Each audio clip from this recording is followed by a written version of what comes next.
Of course, leading up to the big 4th of July festival this weekend in Roswell, who better to talk to us about some of the festivities that would be happening in Roswell? UFO Phil. Good morning, Phil. Good morning. How are you doing today? We're doing great. How are you, my friend? Well, I'm a little disappointed. You know, I was supposed to attend the Roswell UFO Festival this year, but I got tricked into making another commitment.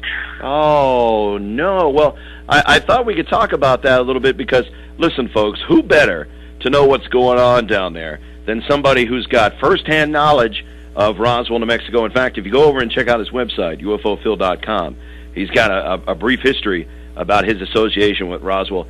UFO Phil, talk to some of the folks that are listening about your tie-ins with Roswell and how it all fits together. I was actually born and raised in Roswell, New Mexico. Mm-hmm. So I have a lot of experience and knowledge about what actually happened there back in 1947. You might actually be surprised to find out the truth about the alleged Roswell UFO crash. Well, we've heard so many things, and of course the big international museum has a big display down there in Roswell. So can you give us can you let us in on a secret, UFO Phil, and maybe tell us what was going on back there in Roswell? Well, can you keep a secret? Yeah, we'll certainly try. What do you got? Well, the UFO crash at Roswell was actually faked. What? Yeah, it's true. Well, no, wait a second. Let me explain. Okay. You see, the UFO itself was real. Yeah. But the crash was staged. The bad aliens are not bad drivers.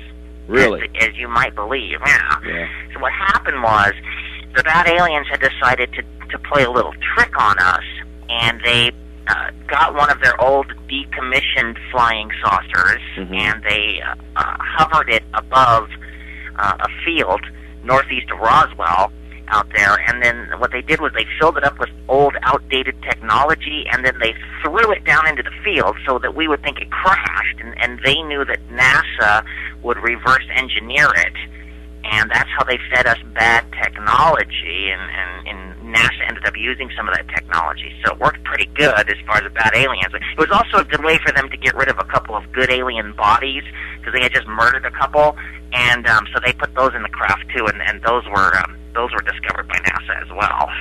Well, that I can imagine, kind of an alien body dump. But you mean to tell me then microwaves and Teflon and all the technology, they were just dumping some old useless stuff off on us? Yeah, I mean, they took some real parts and they soldered them together and welded them together to make them look, you know, like it was all fancy and like it would work. So NASA and the Air Force got real impressed, and of course, you see, we had some trouble with our own space program a few times with, you know, the Hubble telescope, and then the Russians had that stupid Mir spacecraft that was based on that alien technology that was no good. Wow, that's there you go, folks. You heard it here first. UFO Phil, he's got the knowledge on what's going on. We've got UFO Phil joining us this morning here on the show with Chris and Rick on the all-new K98. That was disturbing to hear when we first got on the line with you, Phil. You've got a prior commitment, so you're not going to be hanging around this weekend. Are you sending some folks in your stead? Well, yeah, I'm trying to get out of this commitment. I would like to be there, but you're not going to believe what happened, how this all went down. Okay. It's unbelievable. Can you keep a secret? Certainly try. Go ahead.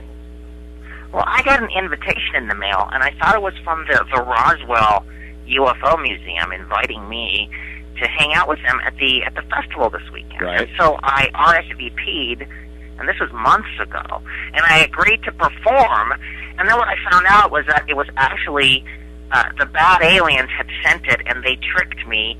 They have their own UFO festival in honor of the Roswell crash. Of course, they celebrate because they managed to trick us. Sure. And so I'm now scheduled to be performing on the planet Rogness at their festival. Now, I don't know if you've heard of their version of the festival. It has a different name. It's called the Evil Alien Roswell Trick Happy Little Incident Nice Gathering, which it's a long name, but it spells out Earthling. Yeah. So that's why they have T-shirts and everything. Wow, that's too bad, because I remember the last time we talked, you were talking about the abductions and how how the bad aliens were always kind of screwing around with your schedule, yet the good ones were always nice enough to make appointments. And so it seems like you got suckered into a bad spot. But are you going to try and make the best of it at least, Phil? I am, and if I can manage to get out of this, I will definitely be there. And if nothing else, I plan to be at the Roswell Festival next year. So hopefully, if you guys can make it next year, I'll see you there. But are you going to the festival this weekend? Yes, I am. It's a big draw. Of course, it's a worldwide thing, and it's a big draw. And I always enjoy taking my family down there. Sure. That's going to be great. I really hope I can get out of this so I can just get over there. And I can get there real quick, too. I mean, I live about 8 hours away, but, I mean, with some of the aliens that I'm in contact with, the good ones, they can get me there in about half an hour. Well, I'm sure if you put in a good word, maybe a little teleportation could do the trick, too. That's a good idea. I'll write that down. Now, before we let you go this morning, UFO Phil has been joining us here on the show with Chris and Rick, boys and girls. Phil, tell the folks your website. I mean, you're a captain of social media. You've got the Facebook, the YouTube, the MySpace. You've got lots of videos, and movies, and songs. But tell people the website and how they can find out more about what you're into.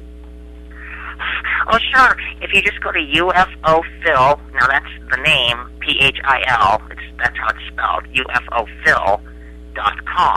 Then I've got links right there to all my Facebook and Twitter and all that stuff, so people can get in touch with me.